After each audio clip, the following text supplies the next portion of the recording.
Please ma'am, এমন কিছু করবেন না। আমার বাবার চিকিৎসা করানোর জন্য আমি ঢাকায় এসেছি চাকরি করার জন্য। আর আপনি এসব কি করছেন? যদি স্যার একটাবার দেখতে পায় তাহলে আমাকে চাকরি থেকে বের করে দেবে। আমি আমার বাবাকে চিকিৎসা করাতে পারবো না। প্লিজ আমাকে ছেড়ে দেন। চুপ! একটা কথাও বলবি না তুই। আমার সঙ্গে রেসপন্স কর, না হলে তোর তো চাকরি থাকবেই না, উল্টো তোকে এই পৃথিবী থেকে চিরতরে বিদায় করে দেব। তারপর দেখবো তুই কি করে তোর বাবার চিকিৎসা করস। তোর বাবার যাবতীয় চিকিৎসার টাকা আমি দেব। ম্যাম, এইগুলো কি বলছেন আপনি? আবোল তাবোল। আপনি আপনার মধ্যে নেই। প্লিজ আমাকে ছেড়ে দেন, আমাকে যেতে দেন। যদি কেউ দেখে ফেলে এইখানে আমাদের দুজনকে এমন অবস্থায়, তাহলে পুরো অফিসে লঙ্কা কাণ্ড ঘটে যাবে। প্লিজ ছেড়ে দেন। চুপ, একদম চুপ। আমাকে আমার কাজ করতে দে। ভালোই ভালোই, না হলে কিন্তু তোর খবর আছে। স্বাধীন মারিয়াকে তার কাছ থেকে অনেক ছাড়ানোর চেষ্টা করে, কিন্তু কোনোভাবেই ছাড়াতে পারে না। শেষমেশ স্বাধীন নিজের রাগকে আর কন্ট্রোল করতে না পেরে মারিয়ার গালে ঠাস ঠাস করে দুইটা থাপ্পড় লাগিয়ে দেয়। মারিয়া স্বাধীনের থাপ্পড় খেয়ে যেন নিজের জ্ঞান ফিরে পায়। স্বাধীনের দিকে অগ্নিদৃষ্টি নিক্ষেপ করে অনেকক্ষণ তাকিয়ে থাকে। তারপর স্বাধীনকে জোর করে বেঁধে ফেলে দেয়। তারপর মারিয়া স্বাধীনের শরীরের উপর উঠে গিয়ে এলো পাথারি কিস করতে থাকে। স্বাধীন নিজেকে অনেক সারানোর চেষ্টা করে, কিন্তু কোনোভাবেই মারিয়া তাকে আর ছাড়ছে না। শেষমেশ স্বাধীন নিজের কন্ট্রোল হারিয়ে ফেলে। তারপর মারিয়ার সঙ্গে রেসপন্স করতে লাগে। এইভাবে পেরিয়ে যায় প্রায় 3 ঘন্টা। 3 ঘন্টা পর মারিয়া স্বাধীনের বুকের উপর শুয়েছিল। মাঝে মাঝে সে মুখ তুলে স্বাধীনের দিকে তাকাচ্ছে। অন্যদিকে ছাদের উপরে সিলিং ফ্যানের দিকে তাকিয়ে আছে মারিয়া।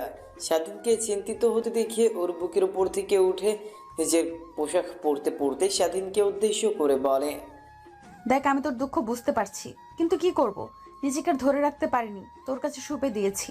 তুই আবার এইসব কারো কাছে বলিস না। আর তোর বাবাকে চিকিৎসা করানোর জন্য যত টাকা লাগবে সব টাকা আমি দিয়ে দিব ম্যানেজারকে বলে। ম্যাম, এইগুলো কি বলছেন আপনি? আপনার মুখে কি একটু কথা আটকাচ্ছে না? নিজের ব্যাপারে এমনভাবে কথা বলতে আপনার একটু লজ্জা করছে না? আর মায়ের জন্যই বলেছিল শহরে যাচ্ছিস, ভালো কথা, মেয়েদের কাছ থেকে দূরে থাকবি। শহরের মেয়েরা একদমই বাজে। কিন্তু আমি মার কথায় তেমন একটা প্রকৃতি দেইনি, তাই আমি পার্সোনাল গার্ড হই কখনো জানতেই পারিনি আপনি আমার সঙ্গে এমন করবেন। তাহলে কখনোই আপনার পার্সোনাল গার্ড হতাম না। দেখো, তোমার কি জানা না জানা তা জানে না, কিন্তু একটা কথা শুনে রাখবেন, তুই আমাকে অনেক ভালো সময় দিয়েছিস, আমি কখনো ভুলতে পারবো না। আর তুই আমার ফার্স্ট টাইম ছিলি। আর শোন, শুয়ে থাকতে হবে না, এখন ফ্রেশ হয়ে নেই। নিজের দিকে একটু তাকা, পুরো শরীরে লিপস্টিকের দাগ লেগে আছে। যদি এমন অবস্থায় বাইরে যাস তাহলে সবাই উল্টোপাল্টা চিন্তা করবে। যা, ফ্রেশ হয়ে নে। মারিয়ার কথা শুনে স্বাধীন নিজের দিকে তাকায়, দেখে পুরো শরীরে লিপস্টিকের দাগ লেগে আছে। জায়গায় জায়গায় লাভ বার্ডস রক্ত জমে আছে, যেন খুবলে খেতে চেয়েছিল তাকে। স্বাধীন চিন্তা না করে শোয়া থেকে উঠে দেখে তার শরীরে বিন্দু মাত্র পোশাক নেই। মারিয়া তার দিকে এখনো তাকিয়ে আছে। স্বাধীনকে দেখে মারিয়া একটু বাঁকা হেসে বলতে লাগে, নেশার ঘোরে তেমন একটা উপভোগ করতে পারিনি, চল আবারও। না আপু, আমাকে যেতে হবে। স্যার নিশ্চয়ই তার জগিংয়ের সময় হয়ে গেছে। এখন যদি আমাকে খুঁজে না পায় আর আপনার কাছে এসে আমাকে পায়, তাহলে স্যার আমাকে মেরে টুকরো টুকরো করে নদীতে ভাসিয়ে দেবে। এই অল্প কিছু দিনেই আপনার বাবাকে আমার হাড়ে হাড়ে চেনা হয়ে গেছে। স্বাধীনের কথা যেন মারিয়ার কান অবধি পৌঁছলো না, এখনো তার দিকে বাঁকা হাসি দিয়ে রয়েছে। স্বাধীন তার দিকে মারিয়ার অমনভাবে তাকানো দেখে তারপর স্বাধীন প্যান্ট খুঁজতে লাগে। প্যান্ট দেখে খাটের এক কোণে পড়ে আছে। তারপর প্যান্টটা ধরে তুলতে যাবে, ঠিক তখনই মারিয়া তার কাছে এসে হাত থেকে প্যান্টটা কেড়ে নিয়ে অন্যদিকে ছুঁড়ে ফেলে দেয়। তারপর স্বাধীনের 2 হাত শক্ত করে চেপে ধরে খাটের উপর শুয়ে পড়ে। বাবা আসবে না, আর তোকে ছাড়তে ইচ্ছে করছে না রে। এখন যদি পারতাম তোকে আমার সঙ্গে সব সময় কাছে রাখতাম, আর দিনভর রোম্যান্স করতাম, কাজে যেতাম না। চল একটা কাজ করি, তোকে বিয়ে করে ফেলি। তখন তো তুই আর তালবাহানা দেখাতে পারবি না আমাকে। মারিয়ার কথা শুনেই স্বাধীনের যেন এখন মরিমরি অবস্থা। কোনোভাবে মারিয়াকে ছাড়িয়ে খাট থেকে উঠতে যাবে, ঠিক তখনই পেছন থেকে স্বাধীনের হাত টান দিয়ে মারিয়া তার বুকের উপর স্বাধীনকে ফেলে দেয়, শক্ত করে জড়িয়ে ধরে আর বলতে লাগে, এর আগে অনেক ছেলেকে হাক করেছি, কিন্তু তোর মধ্যে এক অন্যরকম ভালো লাগা কাজ করছে। তোকে ছাড়তে ইচ্ছে করছে না। তোকে জড়িয়ে ধরে যেন আমি দিনের পর দিন রইতে পারবো, হাজারটা পথ পাড়ি দিতে পারবো। মারিয়ার কথা শুনে স্বাধীন মারিয়ার দিকে প্রশ্নসূচক দৃষ্টিতে তাকায়। মারিয়া স্বাধীনের দিকে তাকিয়ে মুচকে হাসি দিয়ে তার ঠোঁটের সঙ্গে ঠোঁট লাগিয়ে চুষতে লাগে। সেভাবে পেরিয়ে যায় প্রায় 5 মিনিট। মারিয়ার হাত থেকে স্বাধীন ছাড়া পেয়ে ঘন ঘন নিঃশ্বাস ফেলতে লাগে। মারিয়ার দিকে একটু রাগী দৃষ্টিতে তাকিয়ে বলতে লাগে, আপনি মানুষ না অন্য কিছু? আর একটু সময় কিস করলে তো আমি মরেই যেতাম। কি বলছিস? সামান্য কিছু সামলাতে পারছিস না, মরে যাওয়ার কথা বলছিস? তাহলে যখন বিয়ে হবে, দিনভর আমার সঙ্গে রোম্যান্স করবি, তখন কেমন লাগবে রে? আমার সঙ্গে কেন রোম্যান্স করতে যাবেন? আপনি একটু আগে তো বললেন অনেক ছেলেকে হাক করেছেন, কিন্তু এমন ফিলিংস পাননি। আমাকে যে হাক করে ফিলিংস পাচ্ছেন, তো ওই ছেলেদের কাছে যান। সাধু সাজতে হবে না রে। তুই কোনো মেয়েকে যে ভোগ করিসনি তার প্রমাণ কি ছিল? হ্যাঁ, আর শোন, সাফ সাফ একটা কথা বলি, আমি একদম ভার্জিন ছিলাম। আর যে ছেলেদের সঙ্গে বললাম না হাক করেছি, ওরা আমার ফ্রেন্ড ছিল, এর বেশি কিছু ছিল না। এখন এই অন্য ছেলেদের কথা বলতেই তোর গায়ে জ্বালা করছে? দেখেন ম্যাম, আমরা গ্রামের ছেলে, তেমন কিছু বুঝি না। আমরা পিওর ছিলাম। আপনারা শহরের মেয়ে, আপনারা অনেক খারাপ। আগে জানলে কখনোই এমনভাবে আপনার পার্সোনাল বডিগার্ড হয়ে থাকতাম না। আর হ্যাঁ, আমি আপনাকে বিন্দুমাত্র বিশ্বাস করি না। যেই মেয়ে জোর করে তার সতীত্ব অন্য ছেলের হাতে তুলে দেয়, সেই মেয়ে আর কি করতে পারবে? আর না বলি, আপনি একদম বাজে মেয়ে। আপনার মতো বাজে মেয়েকে কখনো আমি কেন, কোনো ছেলে বিয়ে করবে না। আমার সঙ্গে আপনি আপনার বিয়ের কথা মাথা থেকে একদমই ছেড়ে ফেলুন। স্বাধীনের কথা শুনে পপির গায়ে যেন 100 ডিগ্রি রাগ উঠে যায়। পপি নিজেকে আর কন্ট্রোল করতে না পেরে স্বাধীনের হাতের পাশে থাকা ড্রিম লাইটটা দিয়ে বাড়ি দেয়। স্বাধীন তার হাত চেপে ধরে খাটে শুয়ে পড়ে।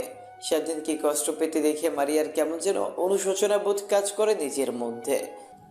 তোর সাহস কি করে হয় আমার সম্পর্কে এমন কথা বলতে? ড্রিঙ্ক করি, বন্ধুদের সাথে আড্ডা দেই, ছোটখাটো পোশাক পরি, তার মানে এই না নিজের ইজ্জত বিলিয়ে বেড়াই।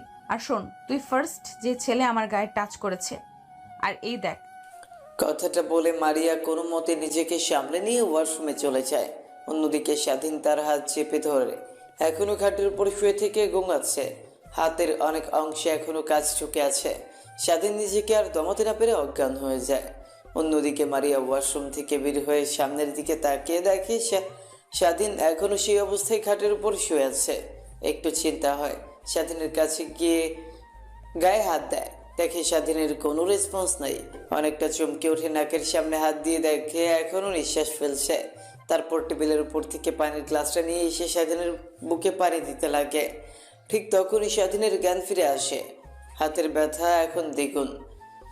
তারপর কোনো রকম শোয়া থেকে উঠে বসে মিটমিট করে সামনের দিকে তাকিয়ে দেখে মারিয়া দাঁড়িয়ে আছে, এখনো তার হাতে পানির গ্লাস। স্বাধীন নিজেকে সামনে নিয়ে দাঁড়াতে যাবে, ঠিক তখনই তাল সামলাতে না পেরে পড়ে যেতে যাবে। ঠিক তখনই কোনো মতে মারিয়া স্বাধীনকে জড়িয়ে ধরে টাল সামলাতে না পেরে স্বাধীনকে নিয়ে খাটের উপর পড়ে যায়। স্বাধীনের চোখ বন্ধ করে ফেলে। কোনো মতে তাকিয়ে দেখে মারিয়া তার দিকে ছলো ছলো দৃষ্টিতে তাকিয়ে আছে। স্বাধীন মারিয়াকে তার কাছ থেকে সরিয়ে দিয়ে উঠে দাঁড়িয়ে রুম থেকে বের হতে যাবে। ঠিক তখনই মারিয়া স্বাধীনকে বলে, আসুন, এই অবস্থায় নিয়ে বের হোস না রুমের বাইরে। যতক্ষণ রুমের মধ্যে আছিস নিয়ে চিন্তায় আছি। তুই এইখানে বস, আমি বাইরে থেকে ফার্স্ট এড বক্স নিয়ে আসছি। তারপর তোর হাতটা ব্যান্ডেজ করে দিই। তারপর তুই না হয় ফ্রেশ হয়ে রুম থেকে বের হয়ে যাস। তোর শরীরে অনেকটা অংশ এখনো লিপস্টিক লেগে আছে। যদি নিচে চাস তাহলে বাসার সবাই অবশ্যই তোকে দেখে ফেলবে আর অনেকে অনেক কথা বলবে। মারিয়ার কথা শুনে স্বাধীন দরজার কাছ থেকে সরে এসে খাটে বসে পড়ে। মারিয়া ওয়ার্ড্রপ থেকে জামা কাপড় বের করে পরিধান করে রুমের বাইরে চলে যায়। তারপর ফার্স্ট এড বক্স নিয়ে আসে রুমে স্বাধীনের কাছে। তারপর চেয়ার টেনে স্বাধীনের সামনে গিয়ে বসে। ফার্স্ট এড বক্স থেকে সাবলান বের করে হাতে যেখানে যেখানে কাজ লেগে কেটে গেছে সেখানে সেখানে পরিষ্কার করতে লাগে। তারপর সুন্দরভাবে স্বাধীনের হাত ব্যান্ডেজ করে দেয়। স্বাধীন উঠে দাঁড়াতে যাবে, ঠিক তখনই আবার বসে পড়ে। শরীর অনেক ক্লান্ত হয়, রাতভর তার উপর অত্যাচার হয় আর হাত কেটে রক্ত বের হয়, অনেকটা ক্লান্ত সে। তারপর পপি কোনো মতে স্বাধীনকে ধরাধরি করে ওয়াশরুমে নিয়ে যায়। তারপর স্বাধীনের শরীরে যেখানে যেখানে লিপস্টিকের দাগ লেগে আছে সেখানে সেখানে ভালোভাবে পরিষ্কার করে দিতে লাগে। স্বাধীন অনেকটা অবাক হয়ে যায়, মারিয়ার মধ্যে যেন এক অন্য মেয়েকে দেখতে পাচ্ছে সে। মারিয়ার দিকে একবার নজর যেতে দেখে মারিয়ার চোখ অশ্রুতে ছলছল করছে, যেন নিমেষেই বাঁধ ভেঙে সেটা বের হতে পারে। স্বাধীনকে ফ্রেশ করে রুমে এসে স্বাধীনকে খাটের উপর বসিয়ে দেয়, তারপর যত্ন সহকারে স্বাধীনের শার্ট পরিয়ে দেয়। তারপর মারিয়া বিছানার চাদরটা তুলে অন্য আরেকটা বিছানার চাদর পেরে দেয়। স্বাধীন এখনো ঠায় মেরে সেখানে বসেছিল, ঠিক তখনই মারিয়া স্বাধীনের কাছে সে কপালে ঘন একটা চুম্বন করে। স্বাধীন বুঝতে পারে না মেয়েটির আবার কি হলো। একটু পর স্বাধীনকে ছেড়ে দিয়ে মারিয়া বলতে লাগে, সরি তোমার সঙ্গে তখন অমন ব্যবহার করার জন্য। আসলে সব মেয়ে তার উপর আরোপকে অস্বীকার করতে পারে, কিন্তু তার চরিত্রে যদি কোনো আরোপ লাগে তাহলে নিজেকে আর কন্ট্রোল করতে পারে না।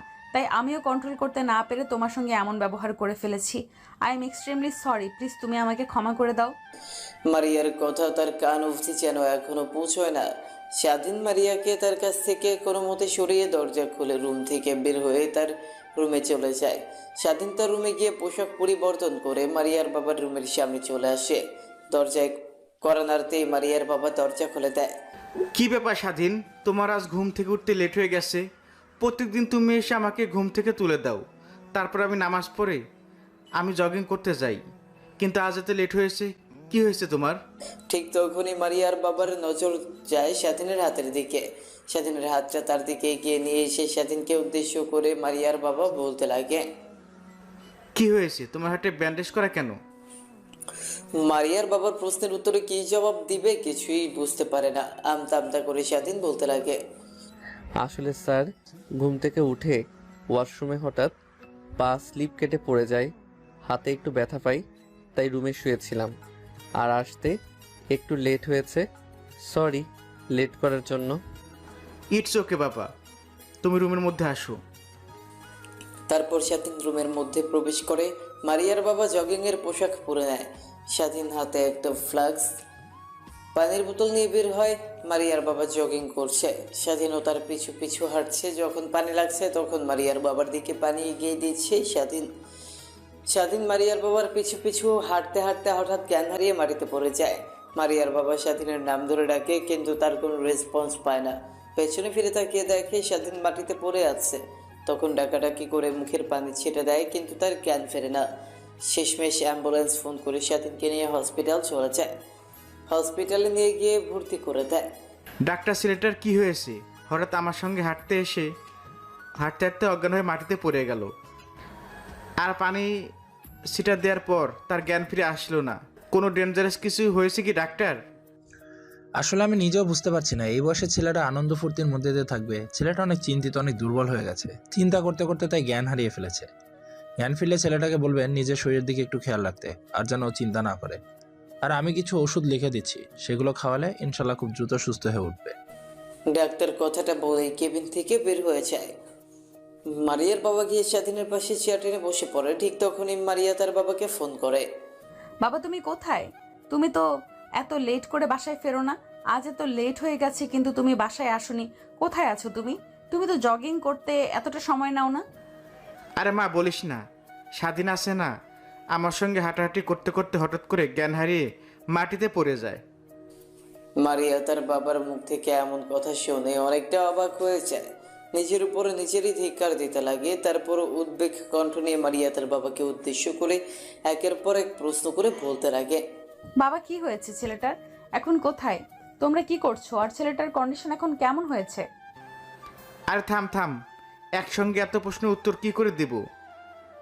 এখন ঠিক আছে, ডাক্তার বলেছে অনেক চিন্তা করে আর শরীর অনেক দুর্বল, তাই হাঁটতে হাঁটতে জ্ঞান হারিয়ে ফেলেছে। আর আমরা এই হাসপাতালে এসেছি, একটু পর আমি বাসায় যাব। ছেলেটা না হয় হসপিটালে কিছুদিন থাকুক, সুস্থ হয়ে তারপর না হয় বাড়িতে ফিরবে। আচ্ছা বাবা, তাহলে তুমি আসো, আমাকে একটু বের হতে হবে। আজকে কলেজে একটু এক্সট্রা ক্লাস আছে, ফিরতে লেট হতে পারে, কিংবা বান্ধবীদের বাসায় থাকতে পারি। আচ্ছা মা, ঠিক আছে, তাহলে নিজের দিকে খেয়াল রাখিস। আর হ্যাঁ, তোর বিষয়ে দিন দিন নেগেটিভ রিপোর্ট আসছে। তুই নাকি অনেক ড্রিঙ্কস করিস, বন্ধুদের সাথে নাইট ক্লাবে যাস। বলছি কি মা, এগুলো কমে দে। আর হ্যাঁ, এনজয় করার বয়স তোদের, এনজয় করবে, সমস্যা নেই, কিন্তু সবসময় ড্রিঙ্কস করা, এনজয় করা এইগুলো কিন্তু ভালো না।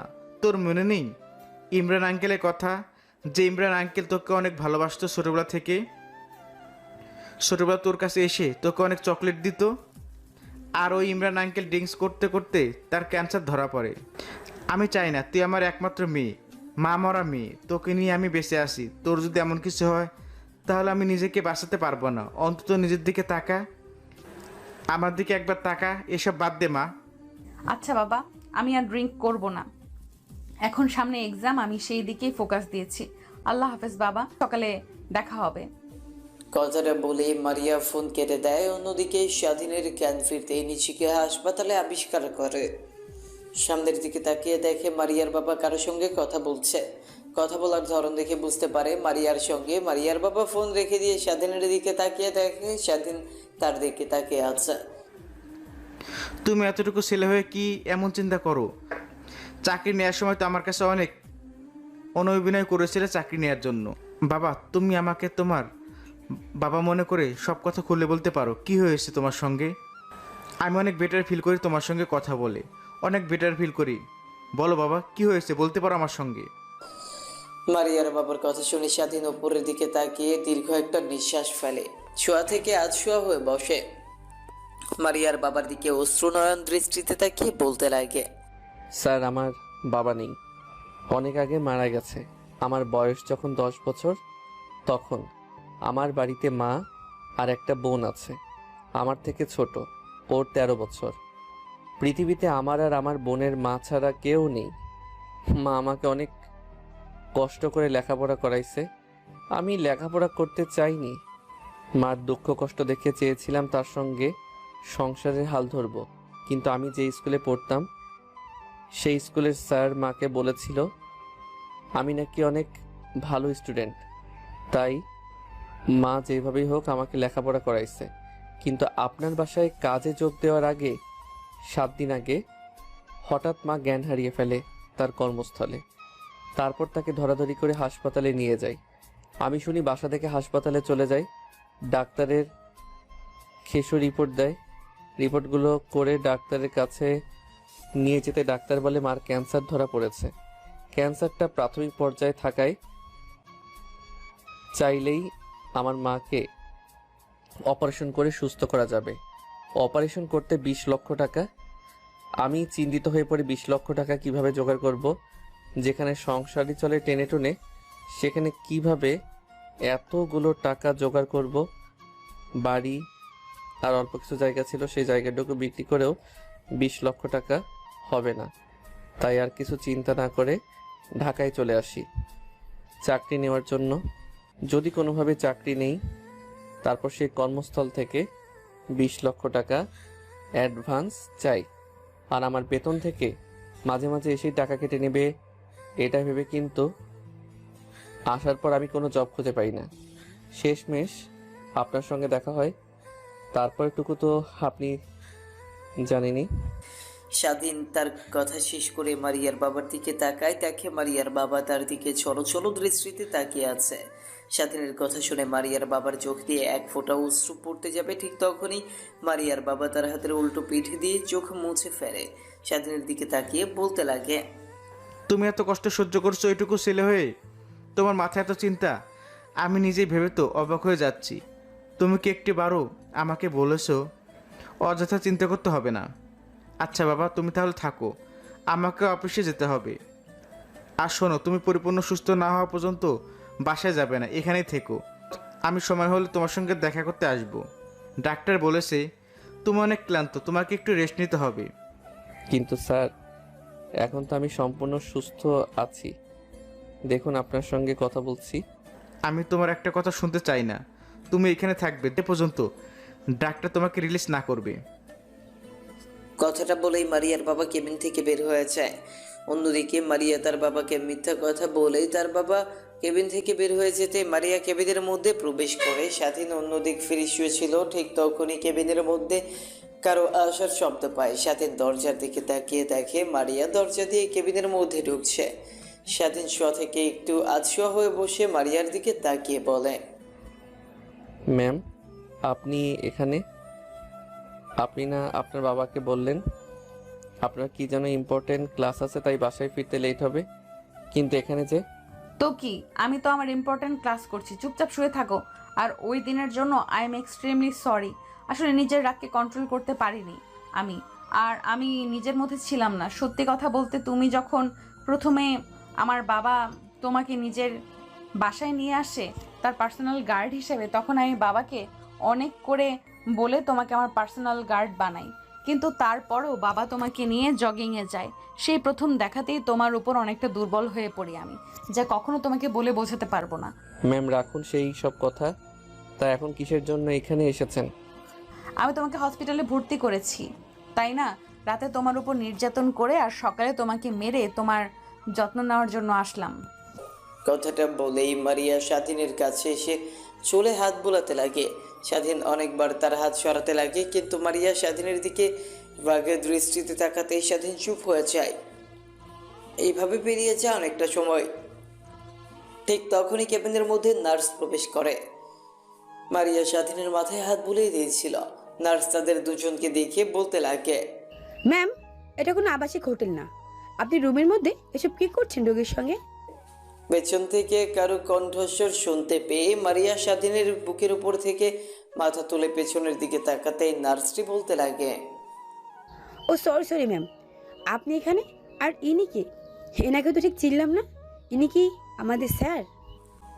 নার্সের কথা শুনে মারিয়ার হাসি মাখা মুখ নিয়ে নার্সকে উদ্দেশ্য করে বলতে লাগে, ভাবতে পারেন সেই রকমই, বাট এখনো আপনার ছাড় না, অল্প কিছুদিনের হবে। মারিয়ার কথা শুনছিল নার্স আর তার কাজ করছিল। স্বাধীনকে ইঞ্জেকশন দেওয়া শেষ করে কেবিন থেকে নার্স বের হয়ে যেতেই স্বাধীন মারিয়াকে উদ্দেশ্য করে রাগী কণ্ঠ নিয়ে বলতে লাগে, ম্যাম, এগুলো কি বলছেন আপনি? দিন দিন আপনি কেমন যেন হয়ে যাচ্ছেন। আমি নিজেই আপনাকে চিনতে পারছি না। কিন্তু দেখেন, আপনি যদি এমন করেন তাহলে কিন্তু কাজ ছেড়ে দিতে আমি বাধ্য হব। কারণ আমি কখনোই এমন কিছু চাইবো না যার জন্য আমাকে আপনার বাবা ভুল বুঝুক। আমি আপনার বাবার হাত জোড়াজোড়ি করে চাকরি নিয়েছিলাম। আমি তার কথার বরখেলাপি করতে পারবো না, তার সঙ্গে বিশ্বাসঘাতকতা করতে পারবো না। আমার বাবা মা আমাকে সেই শিক্ষা দেয়নি।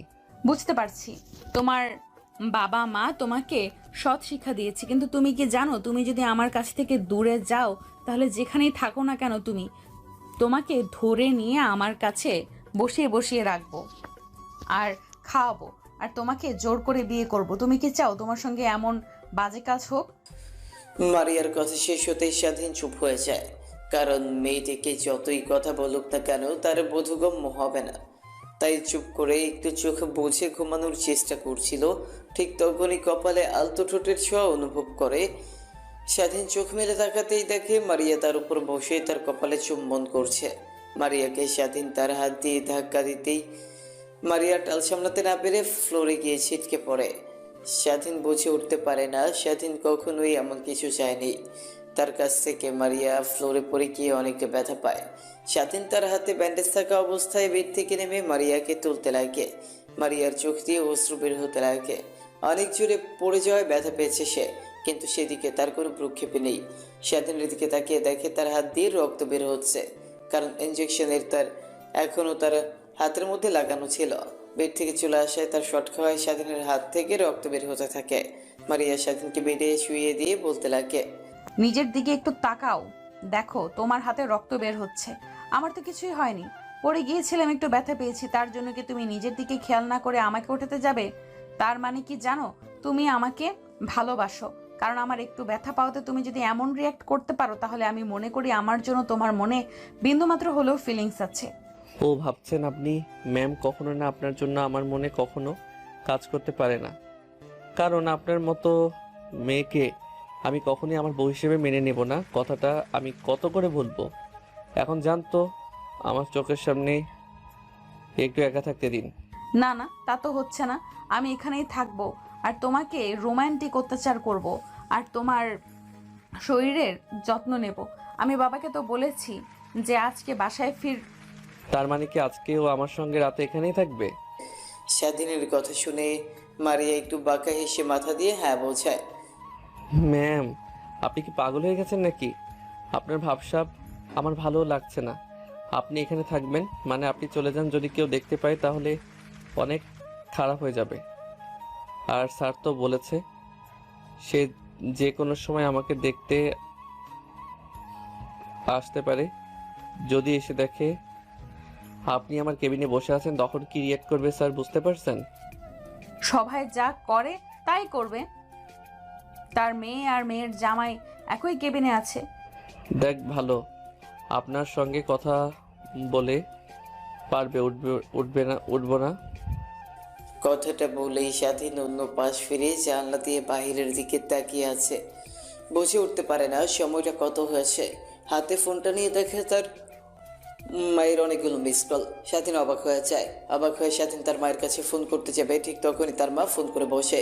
স্বাধীন ফোন রিসিভ করে কানের পাশে ধরতেই ওই পাশ থেকে তার মা বলতে লাগে, কিরে বাবা, তোকে সে কখন থেকে ফোন করছি কিন্তু তোর ফোনের সারা শব্দ পাচ্ছি না।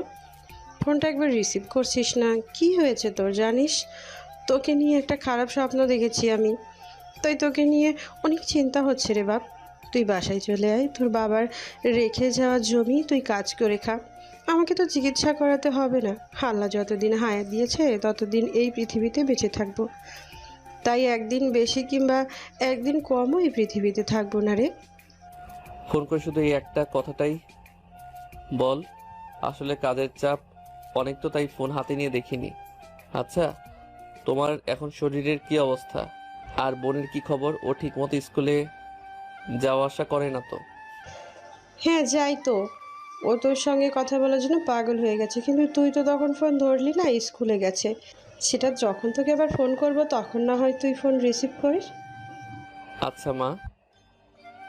তারপর স্বাধীন তার মায়ের সঙ্গে কথা বলতে লাগে।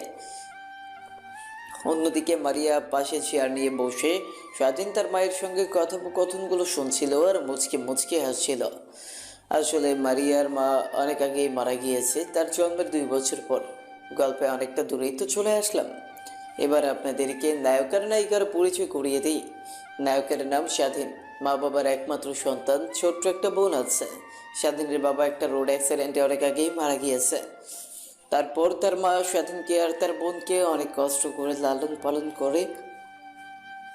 অন্যদিকে মারিয়া বড়লোক বাবার একমাত্র মেয়ে। মারিয়ার মা অনেক আগেই মারা গিয়েছে। তার বয়স যখন 2 বছর ছিল তখন মারিয়ার মায়ের ক্যান্সার হয়ে মারা যায়। এরপর মারিয়ার বাবা দ্বিতীয়বার আর বিয়ে করেননি, কারণ সৎ মা এসে তার মেয়ের সঙ্গে কেমন ব্যবহার করবে এই জন্য। স্বাধীন তার মায়ের সঙ্গে কথা বলা শেষ করে ফোনটা পাশে রেখে মারিয়ার দিকে তাকিয়ে দেখে মারিয়া এখনো তার দিকে অপলক দৃষ্টিতে তাকিয়ে আছে। মারিয়াকে তাকাতে দেখে স্বাধীন তার মুখের সামনে তুড়ি বাজাতে মারিয়ার যেন ধ্যান ভেঙে যায়।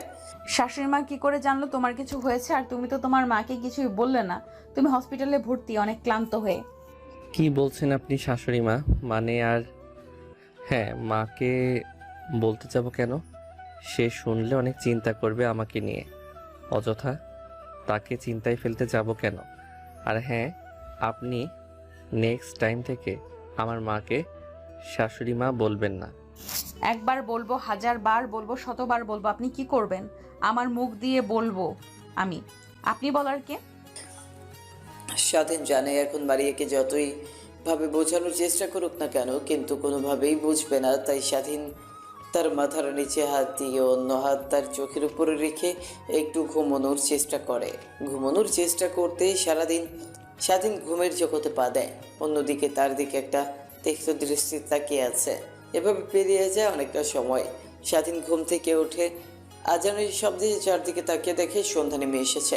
বুঝতে পারে এটা মাগরিবের আযান দিয়েছে। স্বাধীন শোয়া থেকে উঠে বসতে যাবে, ঠিক তখনই বুকের উপর ভার অনুভব করে। বুকের দিকে তাকিয়ে দেখে তার বুকের উপর কেউ একজন শুয়ে আছে। চুলগুলো সরিয়ে দেখে মারিয়া শুয়ে আছে। ঘুমন্ত চেহারা যেন এক অন্যরকম ভালো লাগা কাজ করে স্বাধীনের মধ্যে। কে বলবে এই মেয়েটা ঘুমের রাজ্য থেকে ফিরে এলে রাগী বদমেজাজে একটা মেয়ে হয়ে যায়। কথাগুলো ভাবতে ভাবতে স্বাধীন মারিয়ার দিকে তাকিয়েছিল। ঠিক তখনই মারিয়ার ঘুম ভেঙে যায়। স্বাধীন কি করবে বুঝে উঠতে পারে না, তাই পুনরায় কেবিনে শুয়ে পড়ে যেন মারিয়া বুঝতে না পারে। একটু পর মারিয়ার ঘুম ভেঙে গেলে স্বাধীনের দিকে কিছুক্ষণ তাকিয়ে থাকে, তারপর তার কপালে আলতো করে একটা চুমু দিয়ে শোয়া থেকে উঠে বসে পড়ে। তারপর কেবিন থেকে কোথায় যেন চলে যায়। মারিয়া কেবিন থেকে চলে যেতেই স্বাধীন হাঁপ ছেড়ে বাঁচে। হয়তো মেয়েটা চলে গেছে বাসায়, এমনটাই ভাবতে লাগে। ভাবতে ভাবতে ফোনটা হাতে নিয়ে তার মার কাছে ফোন করে তার ছোট বোনের সঙ্গে কথা বলতে লাগে। কথা বলছিল, ঠিক তখনই খট করে দরজা খোলার শব্দ পায়। দরজার দিকে তাকিয়ে দেখে মারিয়া তার হাতে অনেকগুলো খাবারের বক্স নিয়ে কেবিনের মধ্যে প্রবেশ করছে। স্বাধীন তার মার সঙ্গে সংক্ষিপ্ত কিছু কথা বলে ফোন রেখে দিয়ে মারিয়ার দিকে তাকিয়ে বলতে লাগে, আপনি বাসায় যাননি এখনো? এইখানে যে আমি এত ভেবেছি, আপনি আমি আমি তো ভেবেছি আপনি বাসায় চলে গেছেন। তোমাকে হসপিটালে এরকমভাবে রেখে আমি কি করে বাসায় থাকতে পারি বলো? তাই যাইনি। আর কিছুই তো খাওনি তুমি, এদিকে আসো, তোমাকে খাইয়ে দিচ্ছি। আমার ক্ষুধা লাগেনি, আপনি খান। বললেই হলো ক্ষুধা লাগেনি মানে? সে কখন থেকে না খেয়ে রয়েছো, নিশ্চয়ই তোমার অনেক ক্ষুধা লেগেছে। মুখে মুখে বলছো না। এদিকে আসো, তোমাকে আমি খাইয়ে দিচ্ছি। আচ্ছা ম্যাম, আপনাকে খাইয়ে দিতে হবে না, আমাকে দিন, আমি নিজের হাতে খেতে পারবো।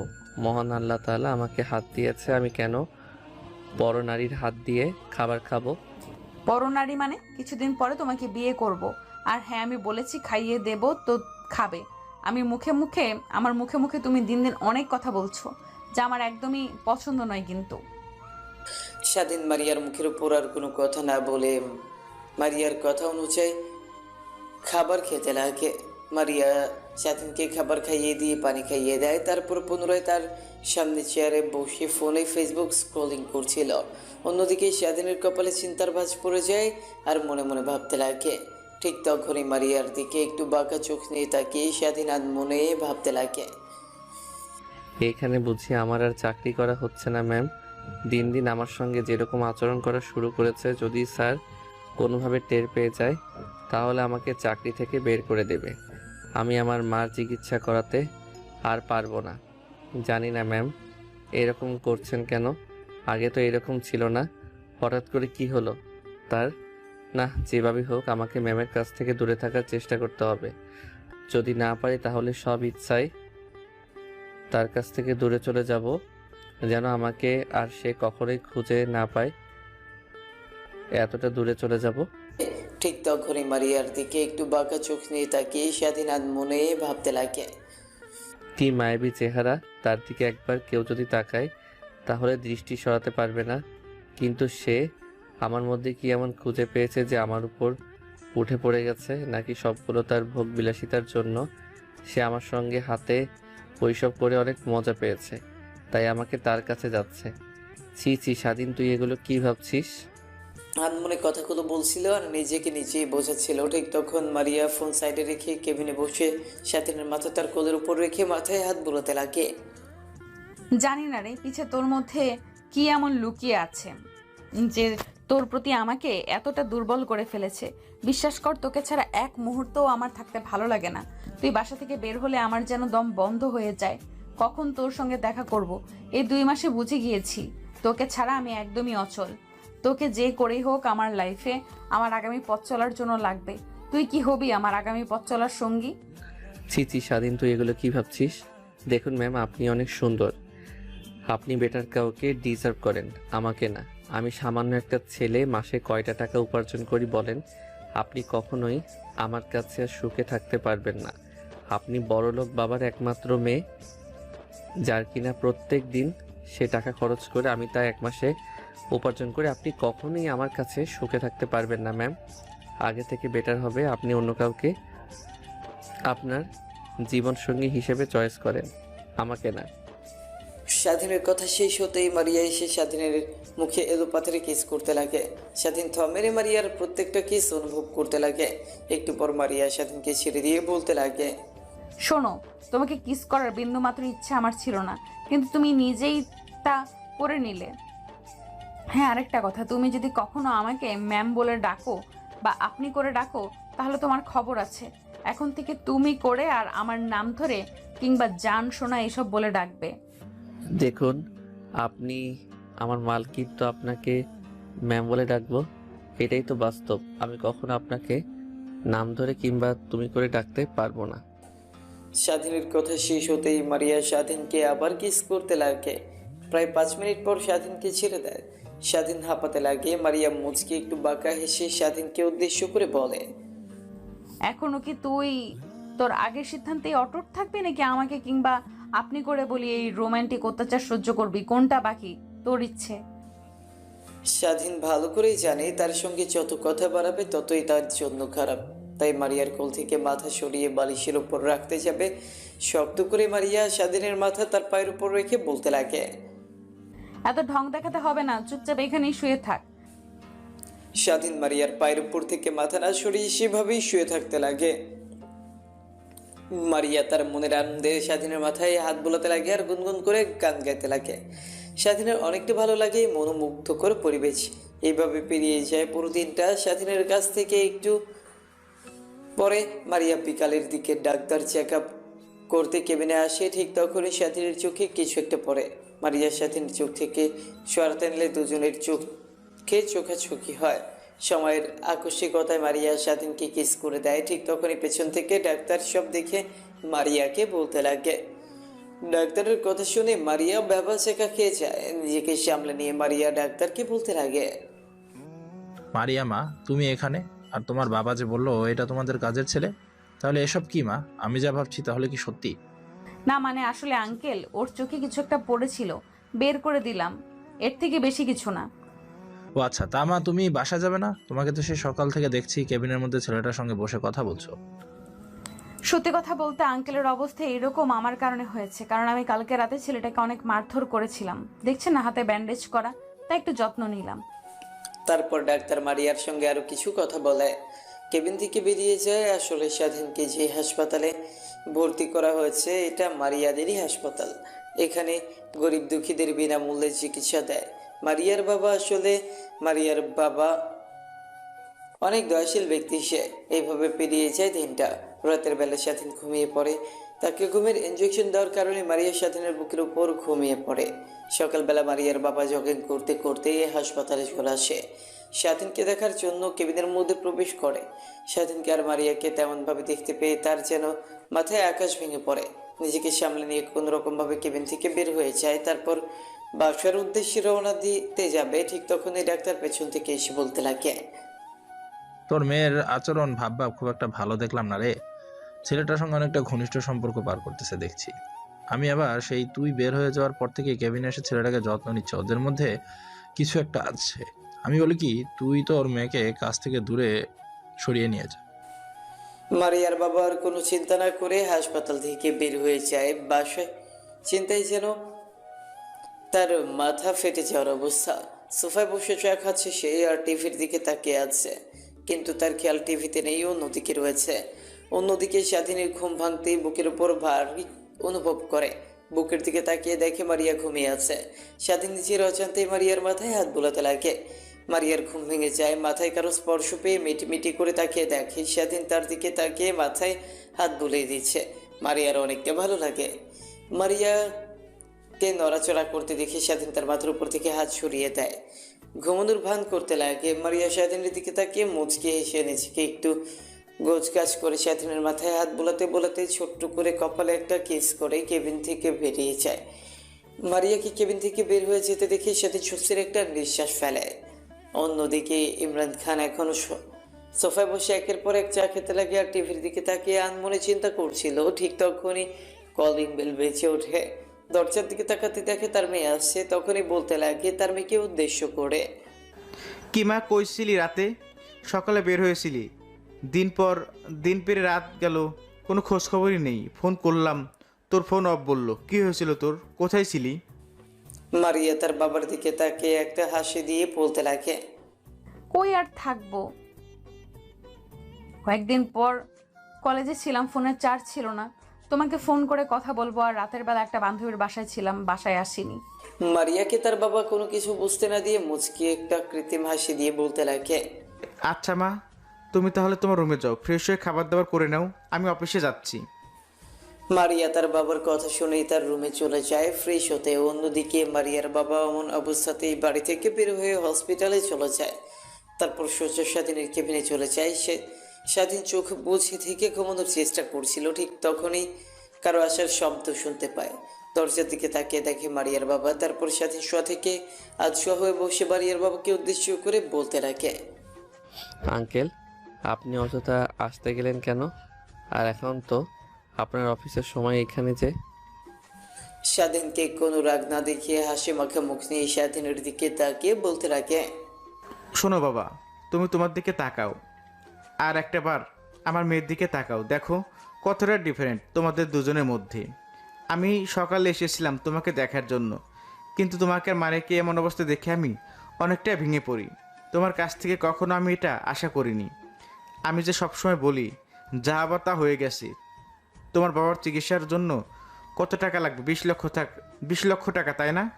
আমি তোমাকে 20 লক্ষ টাকা দিচ্ছি, সঙ্গে আরও 10 লক্ষ টাকা দিচ্ছি। তুমি 30 লক্ষ টাকা নিয়ে ঢাকা থেকে তোমার গ্রামের বাড়িতে চলে যাবে, কখনো ঢাকায় ফিরবে না, কোনোভাবে তার সঙ্গে কন্ট্যাক্ট করবে না। তুমি আমাকে ওয়াদা করো।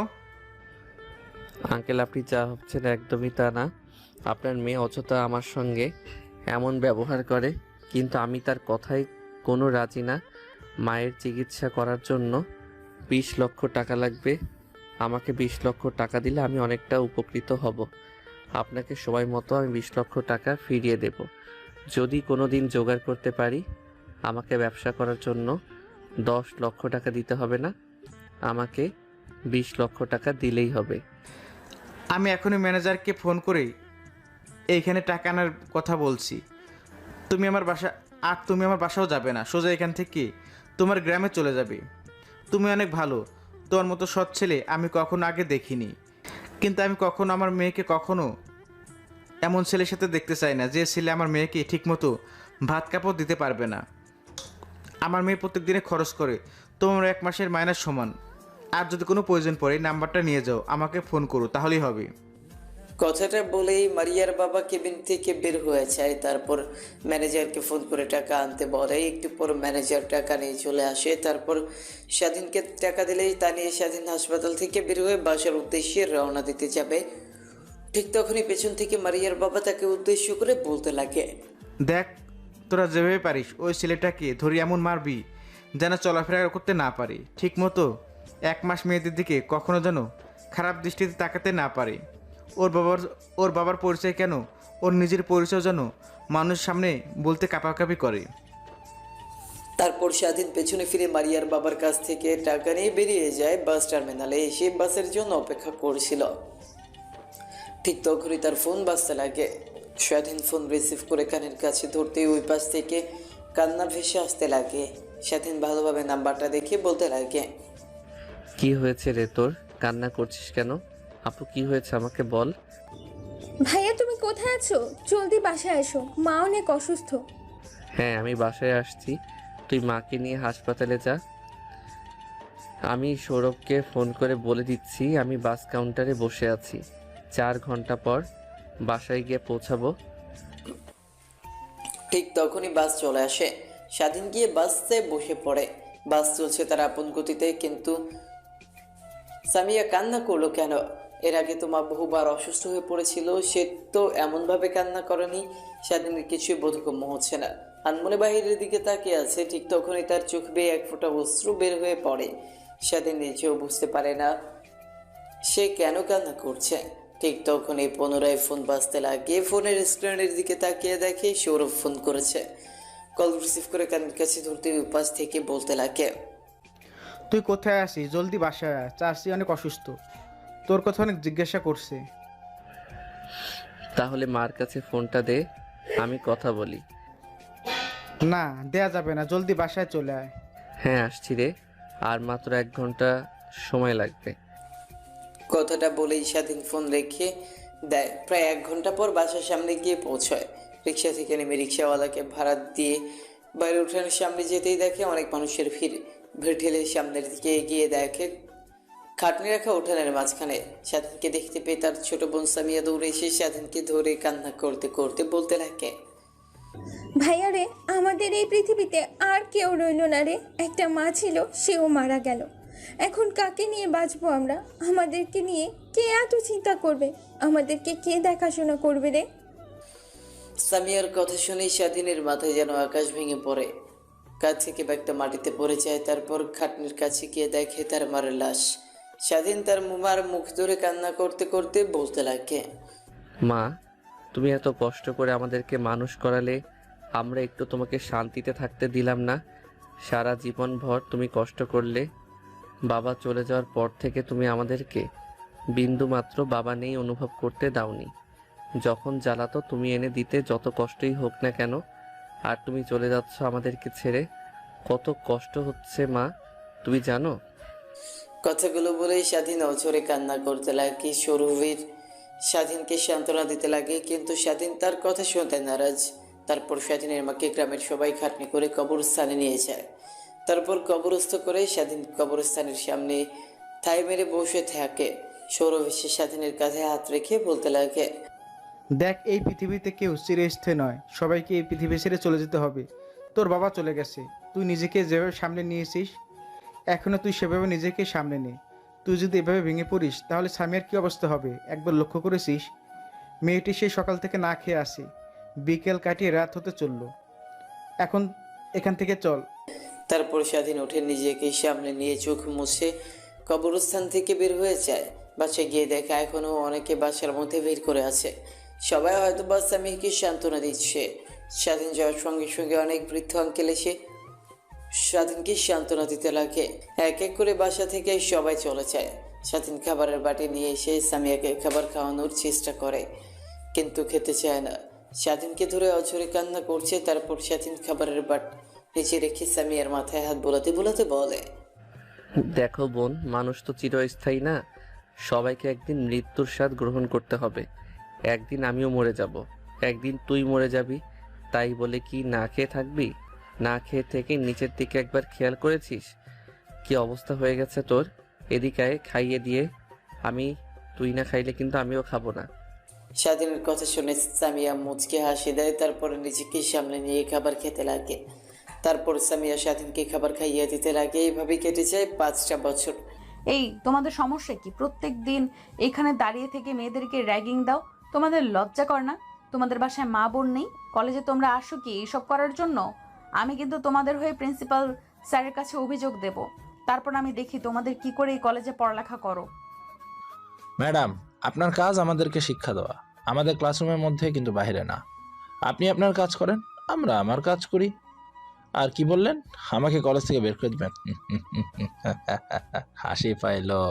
আপনি আমাকে কলেজ থেকে বের করে দিবেন? আমি কি, আপনি হয়তো জানেন না, আমি কলেজের সভাপতির ছেলে।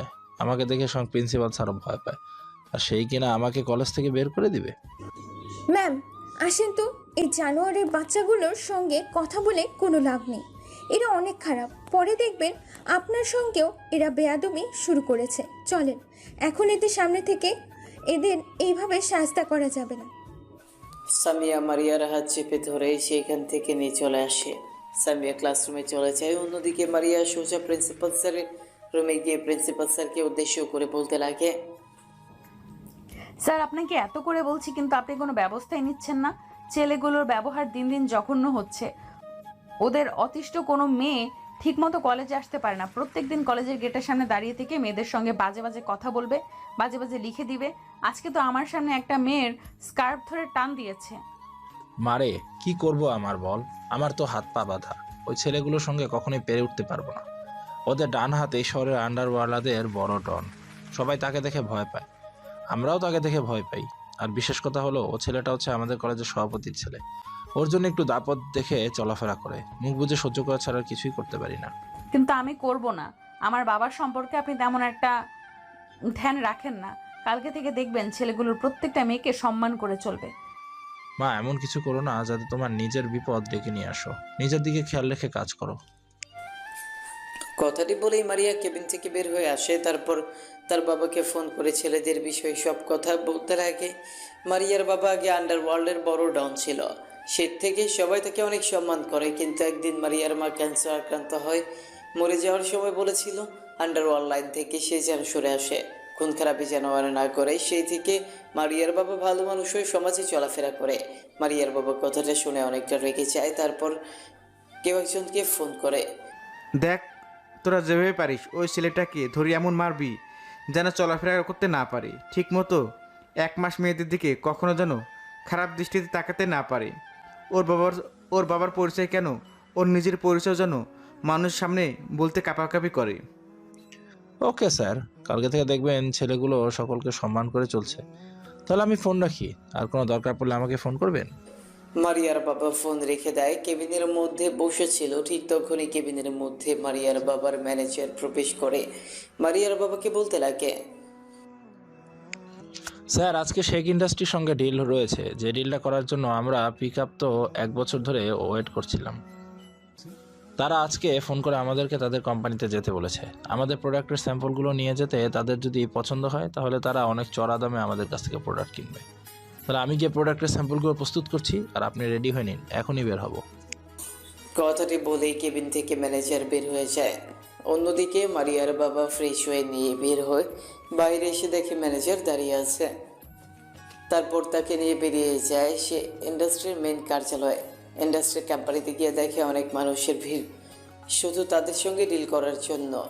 কিন্তু সে ইন্ডাস্ট্রি এত খামখেয়ালি করে না, ভালো মালামাল আর সুন্দর প্রোডাক্ট ছাড়া কখনোই কারোর সঙ্গে ডিল করে না। এর অল্প দিনে এই শেখ ইন্ডাস্ট্রি পৃথিবীর মাঝে নাম করে ফেলেছে, তাই এখন বাংলাদেশ স্টকন দখল করে রেখেছে তারা। অন্যদিকে মারিয়ার বাবার জানার আগ্রহ, মাত্র 24 বছরের একটা ছেলে মাত্র 4 বছরে কোম্পানি খুলে সেটা আবার বাংলাদেশের টপে নিয়ে গেছে। তীব্র আকাঙ্ক্ষা নিয়ে কেবিনের বাইরে বসে আছে। তখনই মারিয়ার বাবা ডাকা আসে কেবিনে। মারিয়ার বাবা আর ম্যানেজার প্রবেশ করে চেয়ারটের সামনে বসে পড়ে। অন্যদিকে শেখ ইন্ডাস্ট্রির মালিক পত্রিকা পড়ছিল। মুখের সামনে থেকে পত্রিকাটা সরাতেই মারিয়ার বাবা অবাক হয়ে সামনে থাকা লোকটার দিকে তাকিয়ে আছে। মুখ ফসকে বের হয়ে যায়, বাবা স্বাধীন, তুমি এখানে? তাহলে কি তুমি কি সেই ইন্ডাস্ট্রির মালিক? স্বাধীন মারিয়ার বাবাকে এখানে দেখতে পেয়ে অবাক হয়ে যায়। তারপর নিজের চেয়ার থেকে নেমে মারিয়ার বাবার সামনে এসে তার পা ধরে সালাম করতে করতে বলতে লাগে, জি স্যার, আমি সেই স্বাধীন যাকে দরিদ্র বলেছিলেন, যার মার চিকিৎসা করানোর জন্য 20 লক্ষ টাকা দিয়েছিলেন, আমি সে। তুমি এইখানে? I am not believe this boy. মারিয়ার বাবার কথা শুনে স্বাধীন মুচকে একটা হাসি দেয়। তারপর তারা চেয়ারে গিয়ে টেবিলের উপর থাকা কলিং বেলটা বাজাতেই সেখানে পিয়ন চলে আসে। তারপর পিয়নকে উদ্দেশ্য করে স্বাধীন বলতে লাগে, আজকে আর কারোর সঙ্গে দেখা করব না, আজকে ভালো লাগছে না। আমার বাহিরে যারা আছে সবাইকে যেতে বলুন। পিয়ন স্বাধীনের কথা শুনে বাইরে গিয়ে সবাইকে চলে যেতে বলে। এই সবাই চলে যায়। অন্যদিকে স্বাধীন মারিয়ার বাবাকে উদ্দেশ্য করে বলতে লাগে, স্যার, আজকে এইসব যা দেখছেন সব আপনার। আপনি আমাকে 20 লক্ষ টাকা দিয়েছিলেন না? সেই টাকা থেকে আজ 20,000 কোটি টাকার মালিক আমি হতে গেলে সব কিছু আপনার। আমি শুধু বুদ্ধি খাটিয়ে ইউজ করেছি। কেন বাবা? তুমি তো তোমার মায়ের চিকিৎসা করানোর জন্য 20 লক্ষ টাকা নিয়েছিলে, তার মানে কি তোমার মার চিকিৎসা করাওনি? মারিয়ার বাবার কথা শুনে স্বাধীন উপরের দিকে তাকিয়ে দীর্ঘ একটা নিঃশ্বাস ফেলে বলতে লাগে, না স্যার, আপনার কাছ থেকে টাকাগুলো নিয়ে বাসে উঠতে যাব, ঠিক তখনই বাসা থেকে ফোন আসে। মা অনেক অসুস্থ, টাকা নিয়ে যেতে যেতে মা মারা গেছে। অনেকটা ভেঙে পড়ি। ছোট্ট বোনের দিকে তাকিয়ে নিজেকে সামলে নেই। তারপর ঢাকায় চলে আসি। 20 লক্ষ টাকা দিয়ে ছোট্ট একটা ব্যবসা প্রতিষ্ঠানগুলি সেই থেকে আজ এত দূর পর্যন্ত এসেছে। আমি তোমার চোখে স্পষ্ট বিজয়ের লক্ষণ দেখেছিলাম। তুমি অনেক বিনয়ী, তুমি অনেক সৎ, এর জন্য তুমি আজকে এই পর্যায়ে আসতে পারছো। তোমার কোম্পানির প্রোডাক্ট সবই চোখ বুঝে কিনতে পারে, অন্যরা কোম্পানির প্রোডাক্টস কিনতে পারে না বলেই সেসব কথা। আর আই এম এক্সট্রিমলি সরি, সেদিন তোমাকে অপমান করে 20 লক্ষ টাকা দিয়ে হাসপাতাল থেকে বের করে দিয়েছিলাম তার জন্য। না স্যার, কে বলছেন এগুলো আপনি? সেদিন আমাকে কোথায় আপনি অপমান করেন? শুধু নিজের মেয়ের ভালো চেয়ে আমাকে তার কাছ থেকে সরিয়ে দিয়েছিলাম, আর সেই কারণেই আজ আমি সফল। তা স্যার, মারিয়া ম্যাডাম এখন কেমন আছে? হ্যাঁ, অনেক ভালো আছে। তারপর স্বাধীনের সঙ্গে টুকটাক অনেক কথা বলতে লাগে মারিয়ার বাবা। এভাবে অনেকটা সময় পার হয়ে যায়। মারিয়ার বাবা কোম্পানির সঙ্গে ডিলটা কনফার্ম করলো। মারিয়ার বাবা কোম্পানি থেকে বের হয়ে তার মেয়েকে ফোন করে। ওই পাশে মারিয়া ফোন রিসিভ করতে মারিয়ার বাবা বলতে লাগে, মারে, আজকে স্বাধীনকে দেখলাম। কথাটা শুনে মারিয়ার হৃদয়ের মধ্যে এক অন্যরকম ভালো লাগা কাজ করে। বাবা তুমি স্বাধীনকে দেখেছো? কোথায় বাবা, কোথায় বলো আমাকে। তারপর মারিয়ার বাবা মারিয়াকে স্বাধীনের লোকেশন দিয়ে দেয়। অন্যদিকে কলেজ থেকে তাড়াহুড়া করে বের হতে যাবে, ঠিক তখনই সামিয়ার সঙ্গে ধাক্কা লাগে। নিজেকে সামনে নিয়ে মারিয়া বলে, সরি দেখতে পাইনি। ম্যাম, এত তাড়াহুড়ো করে কোথায় যাচ্ছেন আপনি? তারপর মারিয়া লোকেশনটা বলে সামিয়া শুনে অবাক হয়ে যায়। নিজেকে সামনে নিয়ে মারিয়াকে উদ্দেশ্য করে বলতে লাগে, ম্যাম, আমি বাসায় যাব, ভালো লাগছে না, এর জন্যই ক্লাসরুম থেকে বের হয়েছি। আমার বাসা ওইদিকে, আপনি যদি একটু নামিয়ে দিতেন। আচ্ছা তাহলে তুমি আসো, আমি তোমার বাসার সামনে তোমাকে নামিয়ে দিয়ে না হয় আমার গন্তব্যস্থলে যাব। তারপর মারিয়া সামিয়াকে নিয়ে গাড়ি করে বেরিয়ে পড়ে। মারিয়া একটা স্কুলের সামনে এসে গাড়ি ব্রেক করে। স্কুলের সামনে সামিয়া গাড়ি ব্রেক করতে দেখে মারিয়াকে উদ্দেশ্য করে বলতে লাগে, ম্যাম, এখানে গাড়ি দর করালেন কেন? তুমি তো আমার মুখ থেকে অনেক আমার ছেলের কথা শুনেছো, কিন্তু কখনো দেখোনি, কিন্তু আজ দেখবে, চলো। কথাটি বলেই সামিয়াকে নিয়ে স্কুলের মধ্যে চলে যায়। ক্লাসরুমের মধ্যে ঢুকে মারিয়া একটা সুন্দর বাচ্চাকে কোলে তুলে নিয়ে আসতে লাগে, সামিয়ার কাছে এনে বলতে লাগে। তারপর মারিয়া তার বাচ্চাকে নিয়ে গাড়িতে উঠে পড়ে। সামিয়াও পিছু পিছু গাড়িতে উঠে বসে। তারপর গাড়ি চলতে লাগে তার আপন গতিতে। সামিয়া মারিয়ার দিকে একবার তাকিয়ে দেখে, তার মুখে মুচকে হাসি। সামিয়া সেই দিকে একটু তীক্ষ্ণ দৃষ্টিতে তাকিয়ে মারিয়াকে উদ্দেশ্য করে বলতে লাগে, ম্যাম, আপনাকে আজ এত হাসি খুশি দেখাচ্ছে, নিশ্চয়ই কোনো কারণ আছে। আপনি তো সচরাচর এত হাসি খুশি থাকেন না, কি হয়েছে? এটাই হলো আমার বেবি। আসলে তোমাদের স্যার অর্থাৎ আমার বাচ্চার বাবা আমাকে ভুল বুঝে আমাকে রেখে চলে গিয়েছিল দীর্ঘ 5 বছর পর। আমি তার লোকেশন জানতে পেরেছি, তাই সেখানে যাচ্ছি। আমি তোমার স্যার নিজেও জানে না এটাই যে তার, না জানি তুমি দেখে তাহলে কতটাই না খুশি হবে। তারপর সামিয়া একটু অনুশোচনা বোধ কাজ করে নিজের মধ্যে। নিজেকে সামনে নিয়ে সামিয়া বলতে লাগে, আচ্ছা ম্যাম, কিছু মনে না করলে একটা প্রশ্ন করব। আপনি কি আপনার সম্পর্কে আমাকে কিছু বলবেন? স্যারের নাম কি আর সে কি কাজ করে? তোমাদের স্যারের নাম স্বাধীন শেখ, ইন্ডাস্ট্রির মালিক। কি ম্যাম, সত্যি?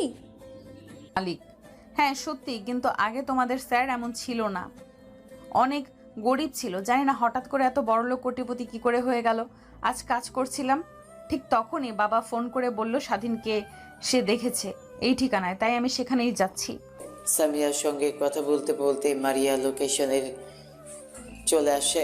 গাড়িটা ব্রেক করে নেমে যায়। তার ছেলেকে কোলে তুলে নিয়ে সামিয়াকে উদ্দেশ্য করে বলতে লাগে, তাহলে তুমি বাসায় চলে যাও, আমি ভেতরে যাব। কথাটা বলেই মারিয়া কোম্পানির ভেতরে ঢুকে পড়ে। গেটে দারোয়ান অনেকবার দাঁড় করানোর চেষ্টা করে, কিন্তু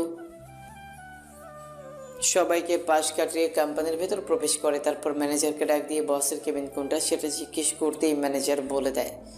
খট করে দরজা খুলে কেবিনের মধ্যে ঢুকে দেখে স্বাধীন ল্যাপটপে কাজ করছিল। হঠাৎ খট করে দরজা খোলাই সামনের দিকে তাকিয়ে দেখে দাঁড়িয়ে আছে তারপর একটা ফুটফুটে সন্তান। আনুমানিক বয়স 4 থেকে 4.5 বছর হবে। মারিয়া স্বাধীনের কাছে গিয়ে স্বাধীনকে জড়িয়ে ধরে এলো পাথরে চুমু খেতে লাগে। স্বাধীন বিরক্ত হয়ে মারিয়াকে ধাক্কা দিয়ে নিজের কাছ থেকে সরিয়ে দিয়ে বলতে লাগে, কে আপনি? আর আপনার সাহস কি করে হয় আমাকে এসে জড়িয়ে ধরে আমাকে কিস করার? তুমি আমাকে চিনতে পারছো না? আমি মারিয়া। আমি মারিয়া নামের কাউকে? আপনি এখন এখান থেকে আসতে পারেন।